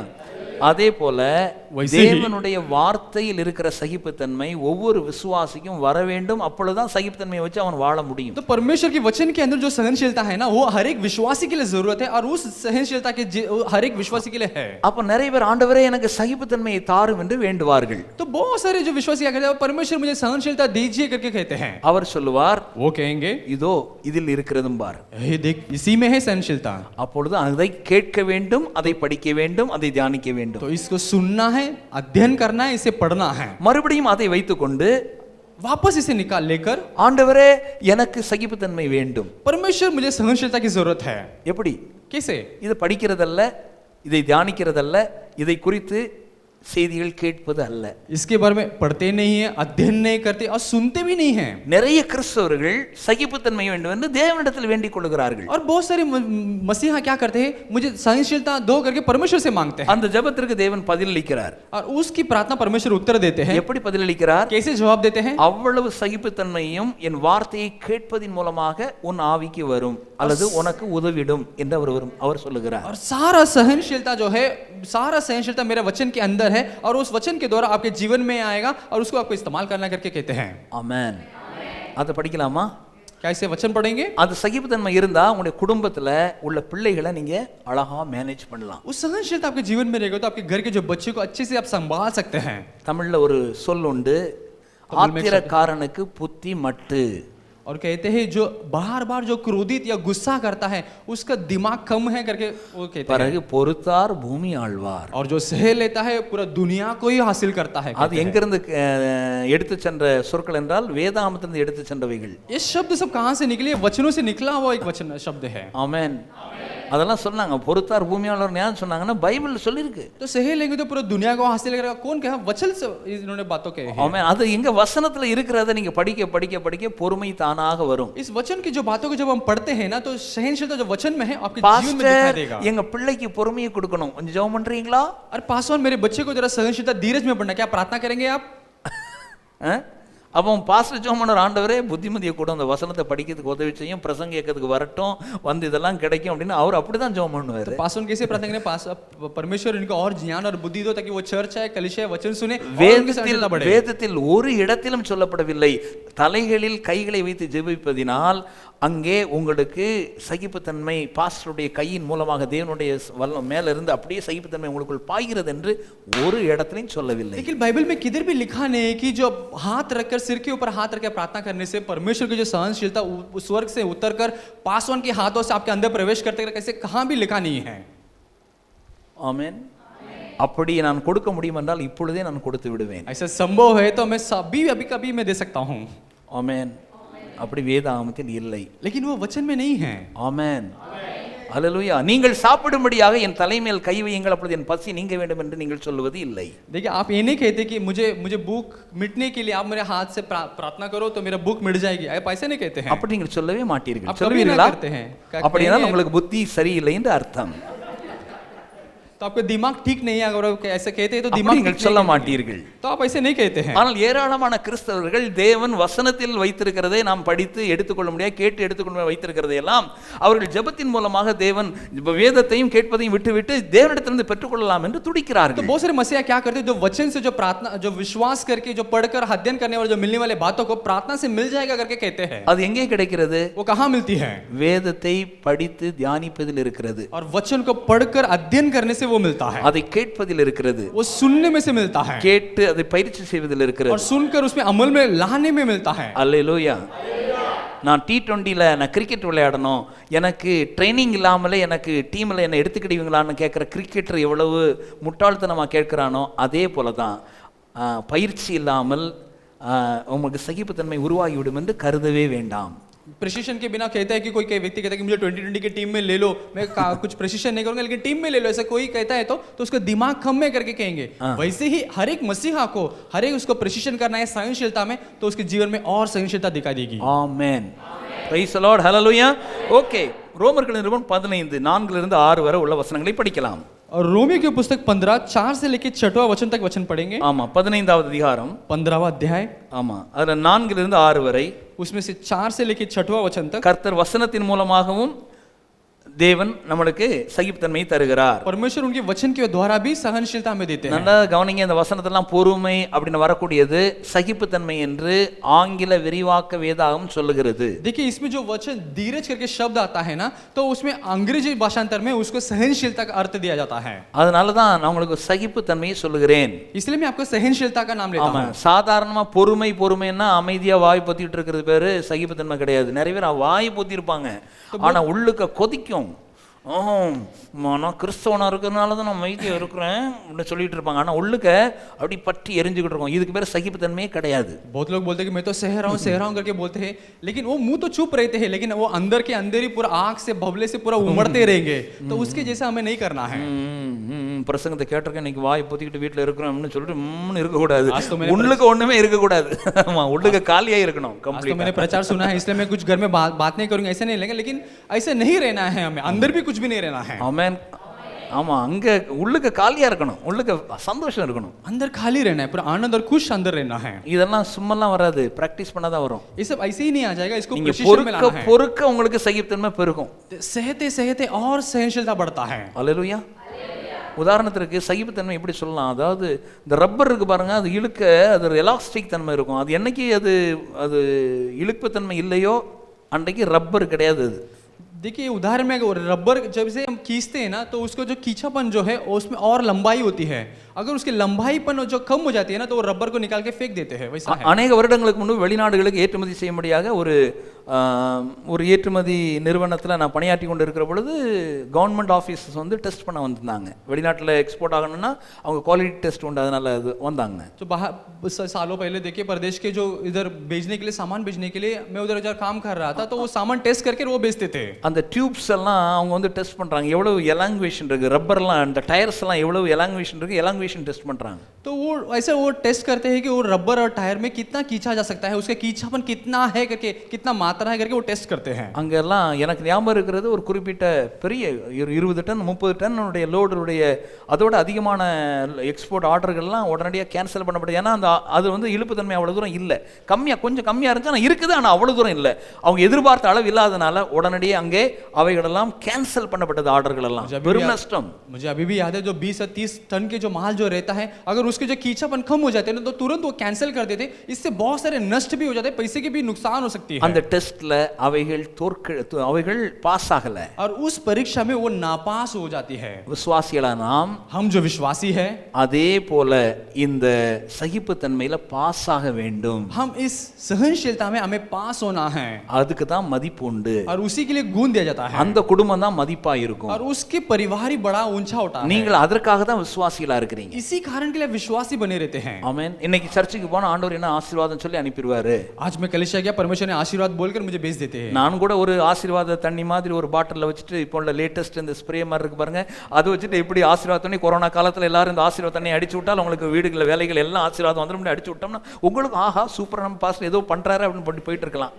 मैं भी ऐसे कर सकता हूँ कि आशीर्वाद का पानी बोलकर आशीर्वाद सब में स्प्रे करके और मैंने आशीर्वाद का पानी सब में डाल दिया, आप जा सकते हैं, ऐसे मैं कह सकता था. இன்னொன்று சில ஆசீர்வாத லைட் இங்கிருந்தே அடிச்சா போதும், உங்களுக்கு அந்த லைட் உங்க மேல இப்படி பட்டுட்டுனா அப்புறம் ஆசீர்வாதம் பாஸ் ஆயிருதுன்னு அர்த்தம். அப்படின்னு நான் ஏதாவது ஒன்று ஏடா கூட அதை சொல்லிவிட்டு எல்லாருக்கும் ஒரு லைட்டு கிச் கிச் கிச்னு அடிச்சு விட்டேன். ஓ அப்பா நம்மளுக்கு நல்ல ஆசீர்வாதம் வந்துருமோ அப்படின்னு நினைச்சிட்டு போகலாம். तो आप ऐसे भी सोच सकते हैं कि आशीर्वाद के लाइट सभी में मार कर रोशनी आ गई है, लाइट आ गई तो मुझे आशीर्वाद मिलेगा, ऐसे भी आप गलत समझ कर सकते हैं. எந்த பிரசங்கமும் எந்த செய்தியும் வேதாகமத்தின் அடிப்படையில் கேட்கிறீர்களா என்று செக் பண்ணுங்க. कौन सा भी प्रचार या उपदेश वचन के आधारित में आप सुनते हैं या परख कर देखिए. எதையாவது நீங்கள் செய்வதை வேதத்தின் அடிப்படையில் நீங்கள் செய்கிறீர்களா என்று நீங்கள் பார்க்க வேண்டும். और कौन सा भी क्रिया जो आप करते हैं ये वचन के आधारित में आप करते हैं या नहीं करते, आप देखिए. ஊழியர் எவ்வளவு பெரியவரோ அதன் அடிப்படையில் போதனைகளை கேட்க கூடாது. सेवक कितना ऊंचे है या बड़े हैं उसके अनुसार वचन नहीं सुनना है. போதனைகள் எவ்வளவு பெருசு, அதாவது தேவனுடைய வார்த்தை எவ்வளவு பெருசு, அதன் அடிப்படையில் போதனை இருக்கிறதா என்று பார்க்க வேண்டும். परमेश्वर के वचन कितना ऊंचा है उसके अनुसार प्रचार या उपदेश है क्या, उसको आपको ठीक करना है. ஆமென். ஆமென். சகிப்புத்தன்மை ஜெபத்தினால் வருவதில்லை, சகிப்புத்தன்மையை வேதத்தை தியானிப்பதனால் வருகிறது என்று இந்த வசனத்தை படித்து பார்க்கலாம். हम इस वचन से पढ़कर देखते हैं कि सहनशीलता प्रार्थना के द्वारा नहीं बल्कि वचन को पढ़ने के द्वारा मिलती है करके பொறுமையும் ஆறுதலையும் அளிக்கும் தேவன் கிறிஸ்து இயேசுவினுடைய மாதிரியின்படியே நீங்கள் ஏக சிந்தையுள்ளவர்களாக இருக்கும்படி உங்களுக்கு அனுகிரகம் செய்வாராக. धीरज और शांति का दाता परमेश्वर. ஒரு நிமிஷம். 4 தேவ வசனத்தினால் உண்டாகும் பொறுமையினாலும் ஆறுதலினாலும் நாம் நம்பிக்கையுள்ளவர்களாகும்படிக்கு முன்பு எழுதியிருக்கிறவைகளை எல்லாம் நமக்கு போதனையாக எழுதியிருக்கிறது. जितनी बातें पहले से लिखी गई है वे हमारी शिक्षा के लिए लिखी गई है कि हम धीरज और पवित्र शास्त्र के प्रोत्साहन द्वारा आशा रखें. அல்லேலூயா. என்ன சொல்லி இருக்கிறது?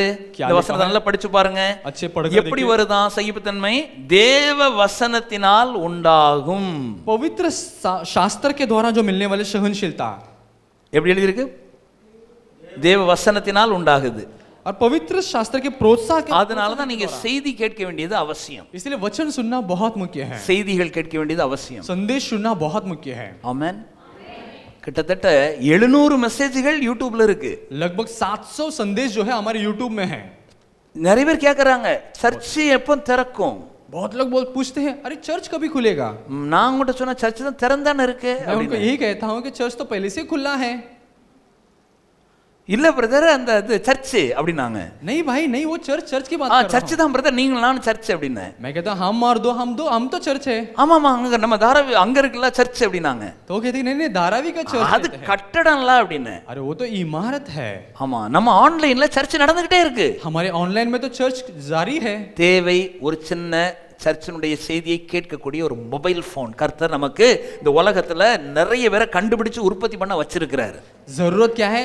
परमेश्वर की वचन सुनने वाला एक छोटा सा मोबाइल फोन. परमेश्वर ने बहुत सारे विज्ञानी रखे जो खोज कर हमें इस मोबाइल फोन हाथों में दिया है. செய்திகளை எல்லாம் கேளுங்கள். इस संदेश को आप सुनिए. Praise God, hallelujah.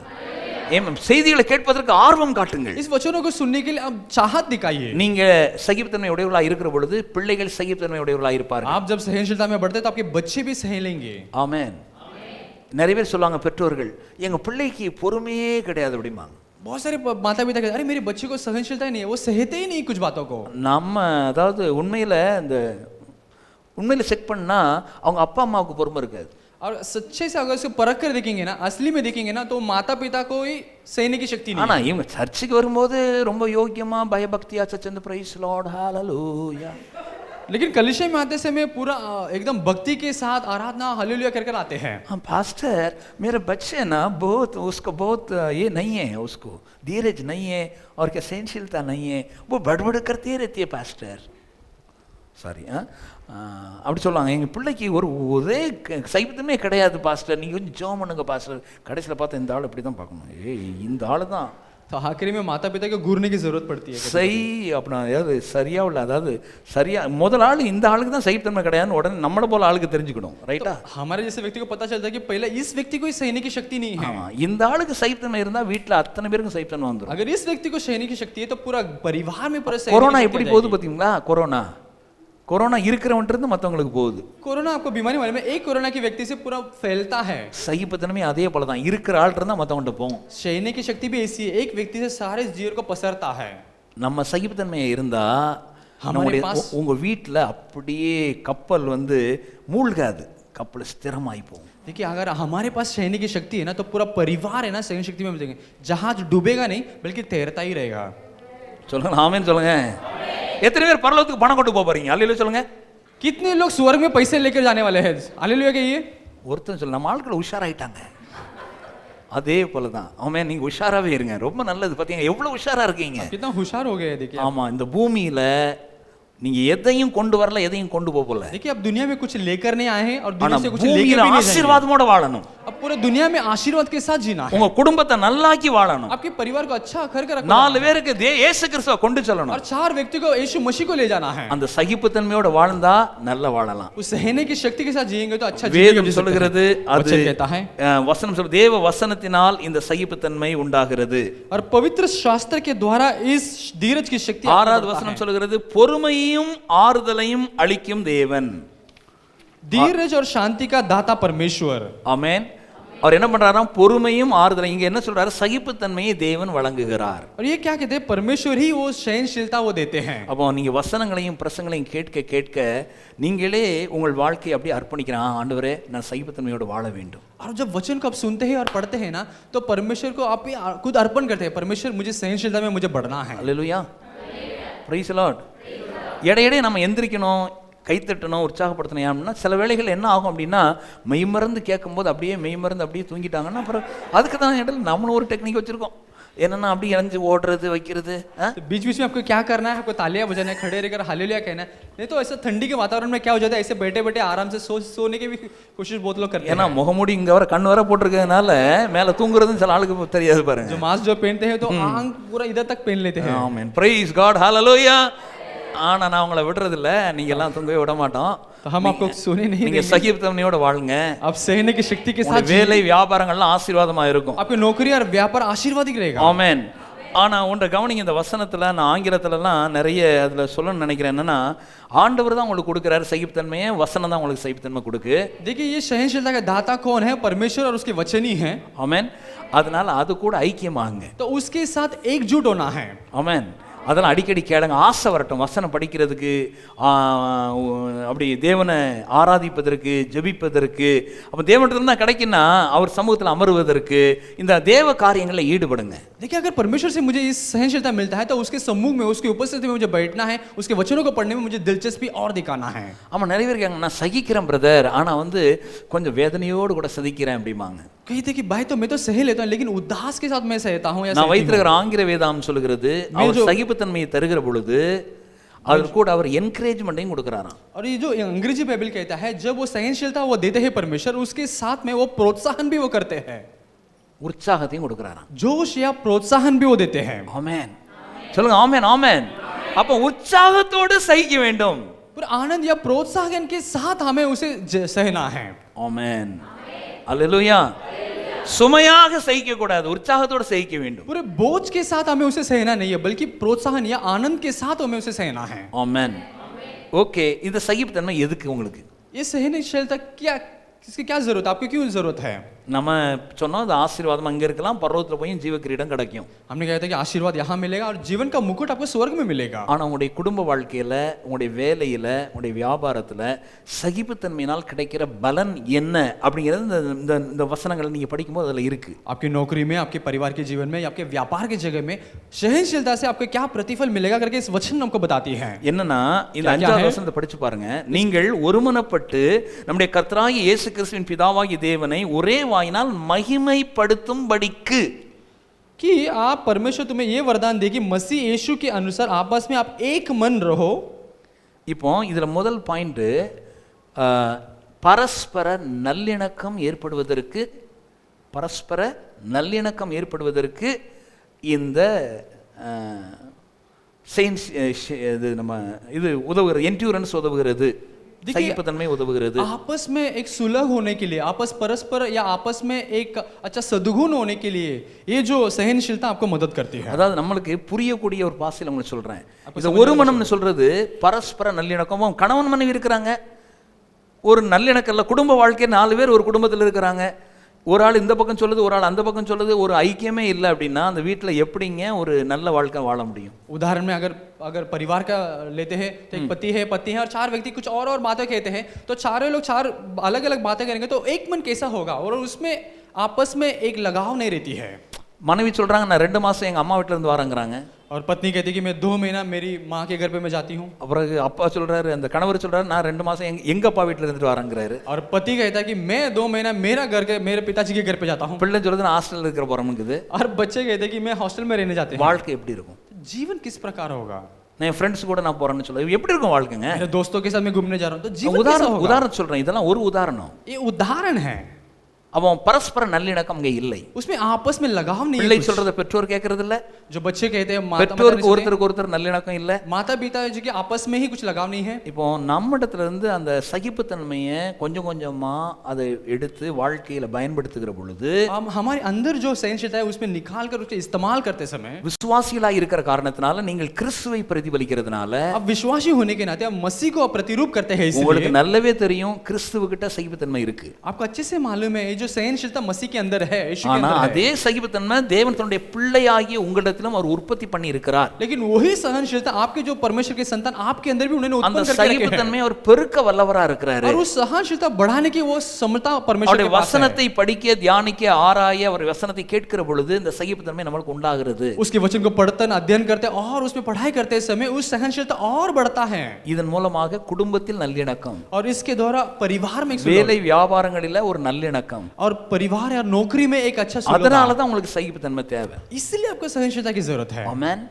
இதுல உங்க குடும்பம் நல்லிணக்கமா இருக்கிறது எவ்வளவு ஆரோக்கியத்தையும் எவ்வளவு நல்ல வலிமையை ஏற்படுத்தும். देखिए ये जो आपके परिवार आपस में एक लगाव में रहेंगे तो आपके जितना आशीर्वाद का और आनंद का जिंदगी देगा. உங்களுக்காக தானே கர்த்தருடைய வார்த்தை பேசுகிறது. देखिए आप ही के लिए परमेश्वर के वचन आपसे बात करता है. இரண்டாவது பார்த்தீங்கன்னா இதுல சொல்லிருக்கிறது, दूसरा इधर कहा है, ஒரு ஆங்கில வேதாகமுடைய பொருள் இப்படி சொல்லுகிறது, ஒருவருக்கொருவர் முழு அனுதாபத்துடன் வாழ்வது. और एक दूसरे के आपस में एक मन के साथ रहना.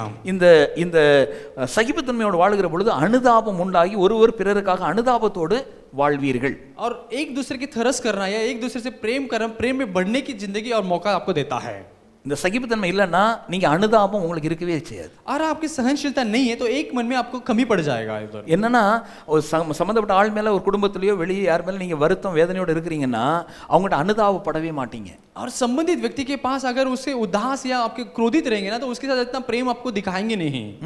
பிள்ளையா இருக்கட்டும், கணவனா இருக்கட்டும், மனைவியா இருக்கட்டும், யாரா இருக்கட்டும், बच्चे होने दो, पति होने दो या कोई और व्यक्ति भी होने दो, அவங்ககிட்ட உங்ககிட்ட சகிப்புத்தன்மை இல்லை அப்படின்னா அனுதாபத்தை காட்டவே மாட்டீங்க. तो सहनशीलता नहीं है तो उतना प्रेम और उतना एक मन में नहीं रहेंगे. எங்க சகிப்புத்தன்மை இருக்குதோ அங்க அனுதாபம் செயல்படும். और जहां सहनशीलता है वहां प्रेम और एक दूसरे को सहना भी बढ़ जाता है. மறந்துடாதீங்க. मत भूलिएगा. ஆமென். அல்லேலூயா. ஓகே, மூணாவது காரியம் அதுல तीसरी बात, இசைவான இருதயம். एक दूसरे के एक ही हृदय. அதாவது தமிழ் பொதுவாகவே தாலி கட்டும்போது 3 நூலையும் சேர்த்து 30 நூல் போடுவாங்க பாருங்க. और तीन रस्सी का धागा करके कहते हैं जब शादी होते हैं तभी. ஆமா ஆமா, அதை ஒத்த நூல்ல போட்டா எப்படியா இருக்கும், சீக்கிரம் அத்துப்போம். तो एक ही रस्सी का होता है तो टूट जाता है। இந்த ரெண்டு இருதயங்கள் இசைகிறதுக்கு பேர் தான் knitted together. जो दो हृदय जो शादी में जो मिलता है ना तो उसके तालमेल कुछ अलग ही होता है और सब मिला हुआ रहता है। அதே போல தான் பிள்ளைகள் பெற்றோர்கள் அல்லது சபையானது இப்படி இசைவான இருதயத்தோடு ஒரே யோசனையோடு கூட ஒரே அந்த விருப்பத்தோடு ஒரே வாஞ்சியோடு கூட நாம் பயணிக்க வேண்டும். तो कलीसिया और सारे जो सदस्य हैं ना सब एक ही तालमेल में हमें आगे बढ़ना है। இதற்கு முக்கியமான காரியம் இன்னொரு அவர் செய்யறத சகித்து பொறுத்து வாழ்ந்தால்தான் இது செயல்படும். तो इसके लिए क्या मुख्य है, दूसरा व्यक्ति जब कुछ करता है उस बातों को सह कर उसी के अनुसार सहनशीलता में रहना बहुत मुख्य है। மைவே அல்லது ஹைவே அப்படின்னு வாழக்கூடாது. अगर मेरी रास्ता नहीं तो किसी और रास्ते में चले जाऊंगा, ऐसा டிரைவருக்கு नहीं। தெரியும் என் வேலை தான் பா இல்லாட்டா ஹைவேல தான் பா, அப்படி கிடையாது. अरे मेरे रंग नहीं तो महामार्ग ही पकड़ूंगा, वो दूसरा मार्ग ही पकड़ूंगा, ऐसा என் नहीं। வழி இல்லாட்டா சமவெளி அப்படிங்க கூடாது. अगर मेरे रास्ते में कोई नहीं आता तो मैं किसी और के रास्ते में नहीं जाऊंगा, ऐसा नहीं बोलना है। ஆமென். நம்ம இசைவாய் ஒத்து செயல்பட வேண்டும். एक दूसरे के तालमेल की जिंदगी की जात हमें जीना है। இதெல்லாம் சகிப்புத்தன்மை கொடுக்கு. और इसी वो सहनशीलता हमें से देता है। அதாவது ஒரே வீட்ல ஒரே குரல் ஒலிக்கணும், ஒரே சபையில ஒரே குரல் ஒலிக்கணும். और एक ही पूरे परिवार में एक ही स्वर निकलना है, पूरे कलीसिया में एक ही स्वर और एक ही ध्वनि बाहर निकलना है। ஆமென்.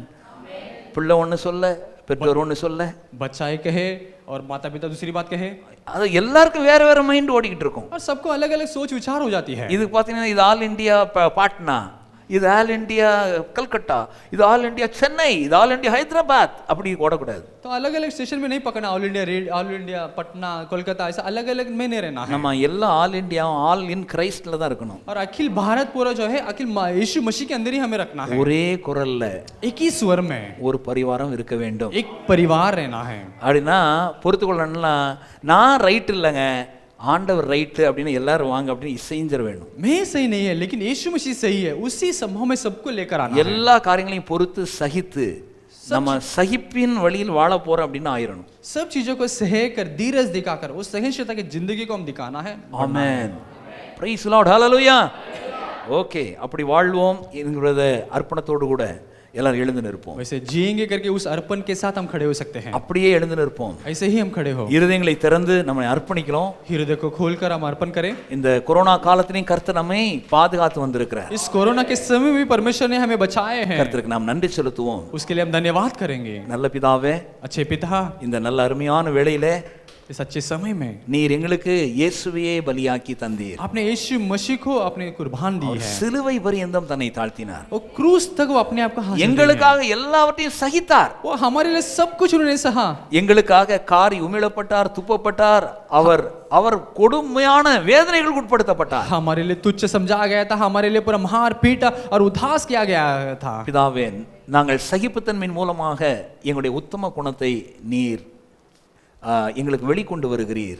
पिता, हमारे सहनशीलता के द्वारा हमारे सद्गुण अब बाहर निकाल ले आते हैं। ஆமென். அதன் மூலமாக பிதாவே நாங்கள் ஜீவ கிரீடத்தையும் பூமியிலே ஆசீர்வாதத்தையும் நாங்கள் பெறுகிறோம். और उसके द्वारा हम जीवन का मुकुट और इस दुनिया में भी आशीर्वाद की जिंदगी हम இந்த पाएंगे। நாளிலும் பிதாவே எங்களுக்கு ஏற்படக்கூடிய எல்லா இந்த பல்வேறு விதமான சோதனைகளில் சகிப்புத்தன்மையை காட்ட நாங்கள் முடிவெடுக்கிறோம். पिता, आज भी हमारे जिंदगी में जो नाना प्रकार के जो परेशानियां हैं, जो परीक्षाएं, उससे हम पाने के लिए हम सहनशीलता में लेते हैं। வந்திருக்கிற ஒவ்வொருவரும் எங்கள் இருதயத்தை நாங்கள் திறந்து எங்களை முழுமையாய் நாங்கள் ஒப்புக் கொடுக்கிறோம். और आए वो हर एक व्यक्ति जो अपने हृदय खुलकर पूरी तरह से अर्पण करते हैं। நாங்கள் கேட்பதற்காக வரவில்லை, நாங்கள் அதன்படி நடப்பதற்காக வந்திருக்கிறோம். हम सिर्फ सुनने के लिए यहाँ नहीं आए बल्कि उसके अनुसार करने के लिए आए हैं। ஆகவே நாங்கள் கேட்டு அதன்படி நடக்க நாங்கள் உறுதி ஏற்கிறோம். इसलिए जो सही से सुने हैं उसके अनुसार करने के लिए हम निश्चय लेते हैं। நாங்களுடைய விதைகளை நாங்கள் எங்கள் நல்லெண்ணமாக இருதயத்தில் விதைத்திருக்கிறோம். हम ये जो बीज जो है, जो अच्छा जमीन का जो हृदय में हम बोए हैं, 100 மடங்கு 60 மடங்கு 30 மடங்கு பலன் தர முடிவெடுக்கிறோம். और 100 गुना 60 गुना 30 गुना प्रतिफल लाने के लिए हम अर्पण करते हैं। எங்களுக்காக மாத்திரமல்ல, உமக்காக நாங்கள் வாழ முடிவெடுக்கிறோம். सिर्फ हमारे लिए नहीं बल्कि आपके लिए जीने के लिए हम निर्णय लेते हैं। இயேசுவை பூமியிலே பிரதிபலிக்க முடிவெடுக்கிறோம். और यीशु मसीह को इस दुनिया में प्रतिरूप करने के लिए हम फैसला लेते हैं। ஒப்பு கொடுத்து ஜெபிக்கிறோம் நல்ல பிதாவே. हम विश्वास करके, हम प्रार्थना करके अर्पण करते हैं पिता। ஆமென். நம்முடைய கர்த்தராகிய இயேசு கிறிஸ்துவின் கிருபையும் हमारे प्रभु यीशु मसीह का कृपा, பிதாவாகிய தேவனுடைய அன்பும் पिता परमेश्वर का प्रेम பரிசுத்த ஆவியினுடைய ஐக்கியமும் நம்முடைய நடத்துதலும் और पवित्र आत्मा का सहभागिता रघुलाई இவரோடு இருப்பதாக. आपके साथ बने रहे। ஆமென். அல்லேலூயா.